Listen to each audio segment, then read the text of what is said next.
नमस्कार दोस्तों, मैं हूं अमित तिवारी और एक बार फिर से स्वागत है आपका हमारे YouTube channel Amit business vlog में। दोस्तों, पिछली वीडियो में हमने मार्केटिंग के बारे में जाना कि मार्केटिंग को कैसे रिटेलिंग पे फोकस करना चाहिए, कैसे दुकानदारों के पास जाना चाहिए और बताना चाहिए उन्हें प्रोडक्ट के बारे में।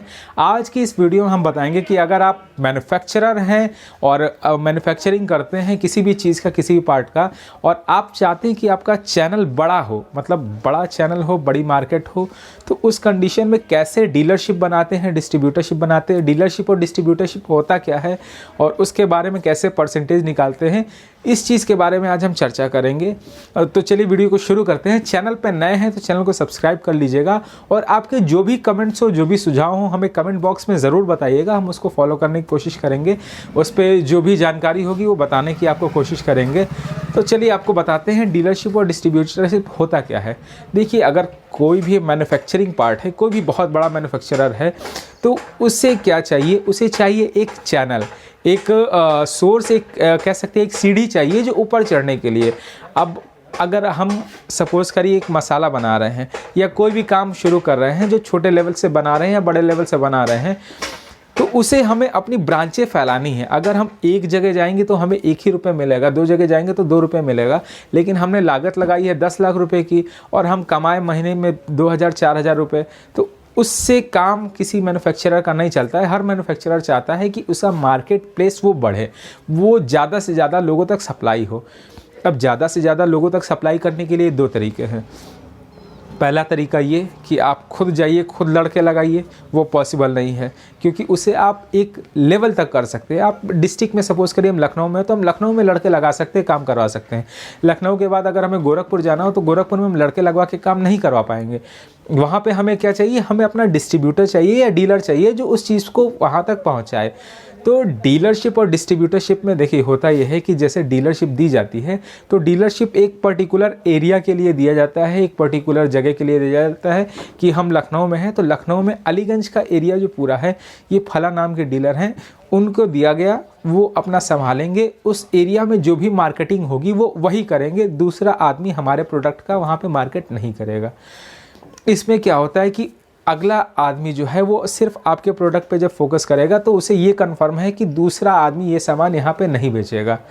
और इसके बाद दूसरा एरिया है तो वहाँ पे दूसरा डीलर या डिस्ट्रीब्यूटर, जो भी कह सकते हैं, दोनों एक ही पार्ट हैं, डीलर और डिस्ट्रीब्यूटर।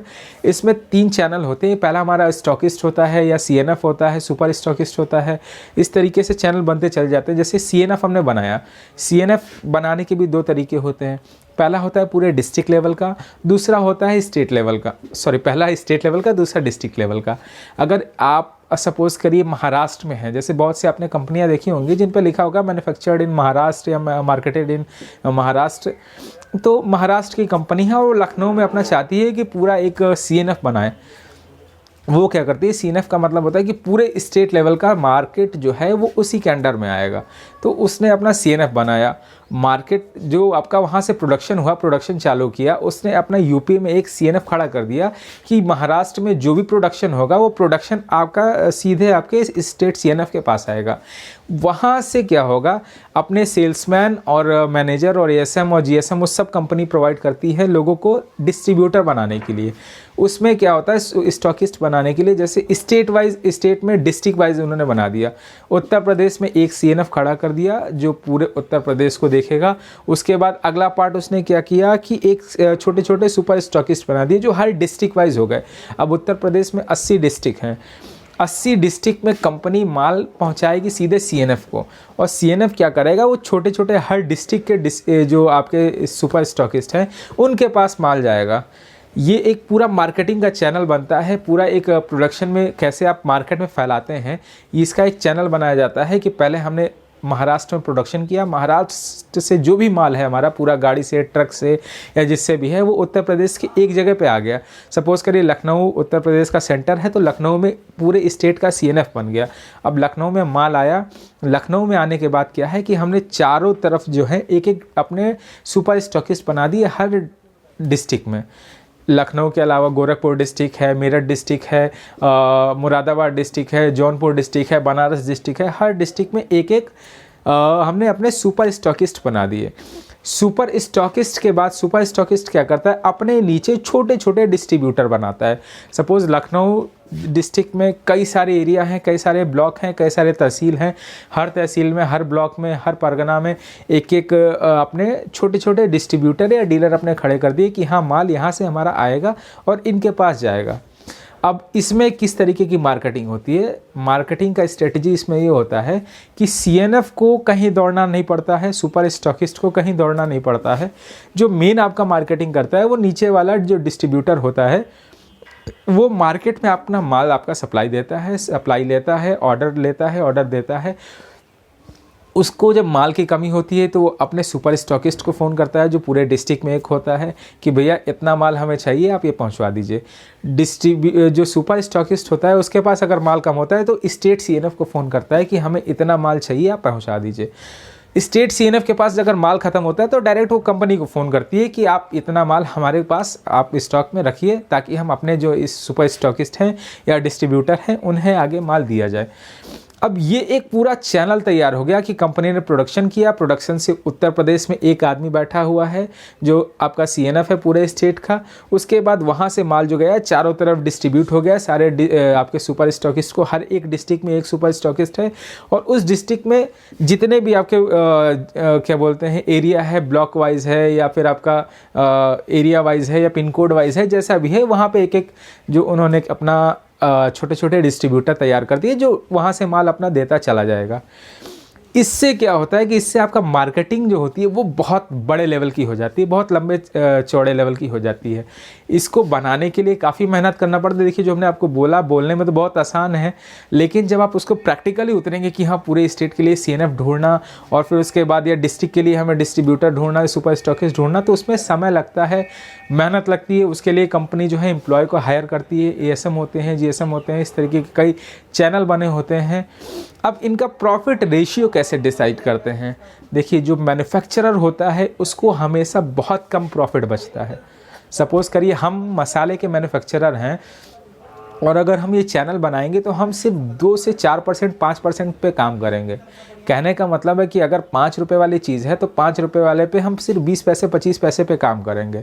लेकिन यहाँ पे मैन्युफैक्चरर का प्रॉफिट कैसे डिसाइड होता है? मैन्युफैक्चरर का बल्क में सामान जाता है, क्योंकि जो स्टेट सीएनएफ होगा, स्टेट सीएनएफ के पास 80, अगर यूपी में 80 ज़िले हैं तो 80 ज़िले के डिस्ट्रीब्यूटर हैं, 80 ज़िले के डिस्ट्रीब्यूटर उससे सामान ले रहे हैं।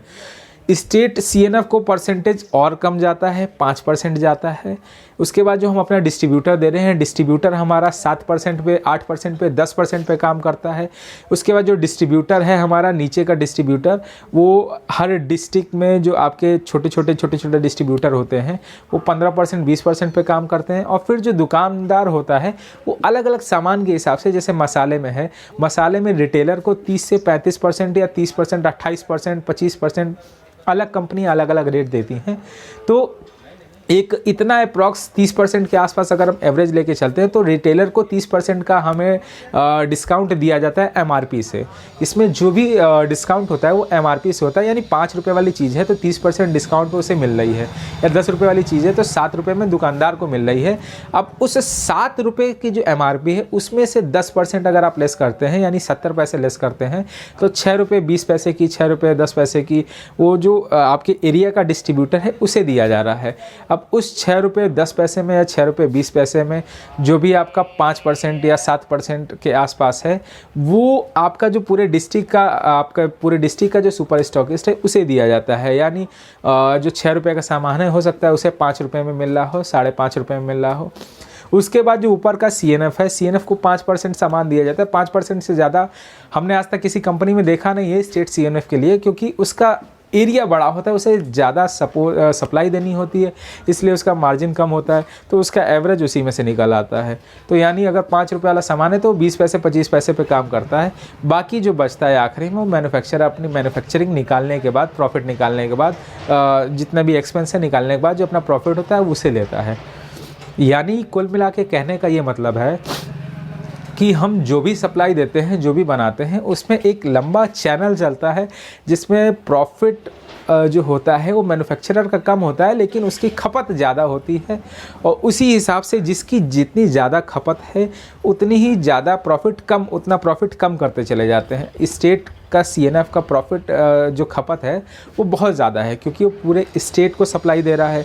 पूरे उत्तर प्रदेश में एक आदमी है जो पूरे उत्तर प्रदेश में सप्लाई दे रहा है, तो उसका हम मार्जिन कम रखते हैं, 5% 6% रखते हैं, क्योंकि उसके पास खपत उससे बहुत ज़्यादा है। फिर उसके बाद सुपर स्टॉकिस्ट का प्रॉफिट उससे थोड़ा सा बढ़ा दिया जाता है, क्योंकि वो पूरे डिस्ट्रिक्ट में अकेले काम करता है, उसके पास भी खपत की मात्रा अच्छी खासी है। अगर 5% हम CNF को दे रहे हैं तो सुपर स्टॉकिस्ट को हम 7% देते हैं।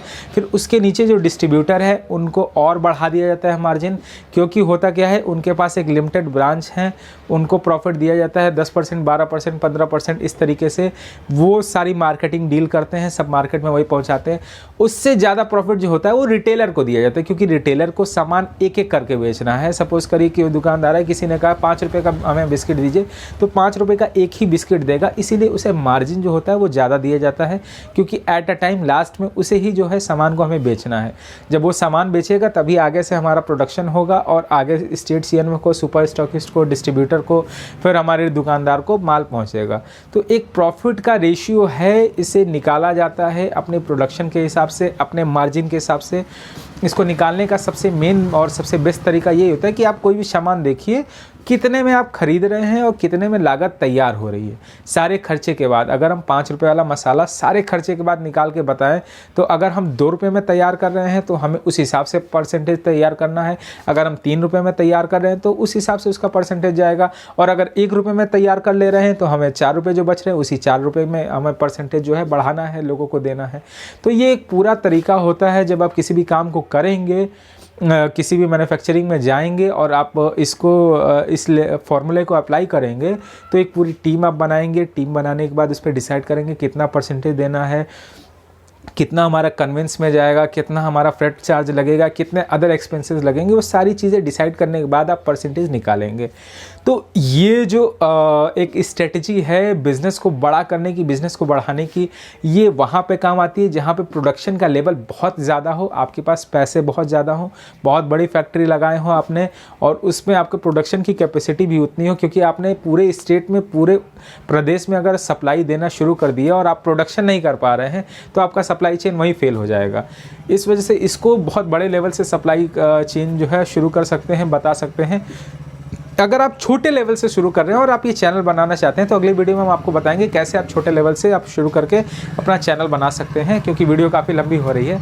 तो फिर मिलते हैं अगली वीडियो में, और इसी तरीके की वीडियोस के लिए आप हमारे चैनल पे बने रहिए, सब्सक्राइब कर लीजिए, और अपने कमेंट्स जो हैं वो हमें बिल्कुल बताइए, अपने सुझाव जो भी हैं आप कमेंट बॉक्स में कमेंट करिए। फिर मिलते हैं अगली वीडियो में, तब तक के लिए नमस्कार, जय हिंद, जय सिया राम।